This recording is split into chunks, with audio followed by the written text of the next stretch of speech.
महाराष्ट्र विधानसभा चुनाव के नतीजे आए। राज्य में महायुति को बम्पर जीत मिली, वहीं महाविकास आघाड़ी को हार का सामना करना पड़ा। महाविकास आघाड़ी का प्रदर्शन काफी निराशाजनक रहा है और वह 288 में से 50 सीटें भी हासिल नहीं कर पाई।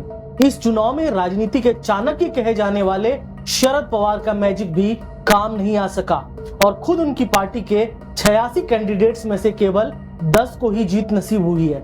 ऐसे में महाराष्ट्र की सियासत में ये चर्चा शुरू हो गई कि क्या राज्य में शरद पवार का मैजिक खत्म हो गया है। एक समय था जब महाराष्ट्र में उनकी तूती बोलती थी, लेकिन आज उनकी पार्टी के केवल 10 कैंडिडेट्स ही चुनाव जीत कर आए हैं। इस वीडियो में हम आपको बताएंगे कि कैसे शरद मैजिक महाराष्ट्र के अंदर हावी रहा और शरद पवार महाराष्ट्र ही नहीं बल्कि देश में राजनीति के चाणक्य बनकर उभरे थे, लेकिन अब वो पतन की तरफ जाते नजर आ रहे हैं।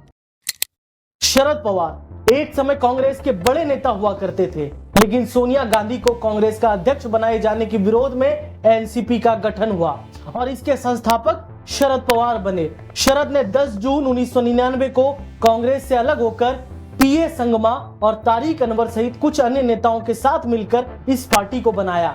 साल 2000 में एनसीपी को राष्ट्रीय पार्टी का दर्जा मिला, लेकिन 23 साल के बाद साल 2022 में शरद पवार को वो दिन देखना पड़ा शायद जिसकी उन्होंने कल्पना भी नहीं की थी। भतीजे अजीत पवार की राजनीतिक महत्वाकांक्षाओं की वजह से 2022 में उनकी पार्टी टूट गई। अजीत पवार ने बगावत कर दी और जब यह मामला सुप्रीम कोर्ट पहुंचा तो कोर्ट के निर्देश पर फैसला अजीत पवार के हक में आया।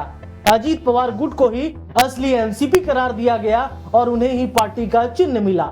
इसके बाद शरद पवार के गुट को राष्ट्रवादी कांग्रेस पार्टी शरद चंद्र पवार का नाम मिला।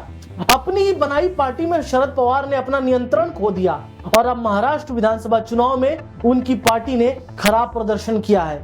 महाराष्ट्र चुनाव में भी करारी शिकस्त। महाराष्ट्र विधानसभा में भी शरद पवार की पार्टी ने 86 कैंडिडेट उतारे थे, जिसमें से महज 10 को ही जीत नसीब हुई है। एक समय था जब शरद पवार के पास मजबूत जनाधार हुआ करता था, लेकिन इस चुनाव के नतीजों ने पवार के राजनीतिक जीवन के ग्राफ को काफी नीचे की ओर धकेल दिया है। ऐसे में ये लगने लगा है कि एक तरफ उम्र भी उनका साथ नहीं दे रही है, दूसरी ओर सियासी समीकरण भी उनके पाले में नहीं है। शरद पवार इतना मजबूर हो जाएंगे, ये महाराष्ट्र की सियासी पंडितों के लिए वाकई चौंकाने वाली बात है। शरद पवार हमेशा से जमीनी नेता रहे, लेकिन वर्तमान राजनीतिक गोटियां उनके हाथ से लगातार फिसल रही है। ये जानकारी थी जो शरद पवार के डिक्लेनेशन को बताती है, इसलिए हमें लगा कि इस कहानी को आपके सामने लाई जाए, जो एक वक्त महाराष्ट्र का दिग्गज हुआ करता था।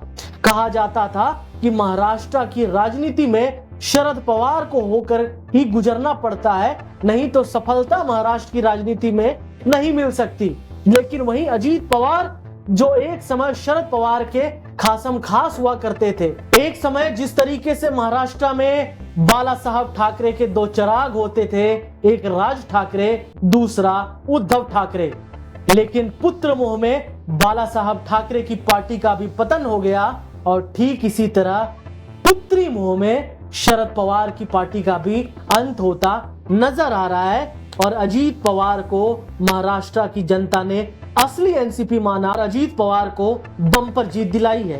यह दर्शाता है कि महाराष्ट्र की राजनीति बदल रही है।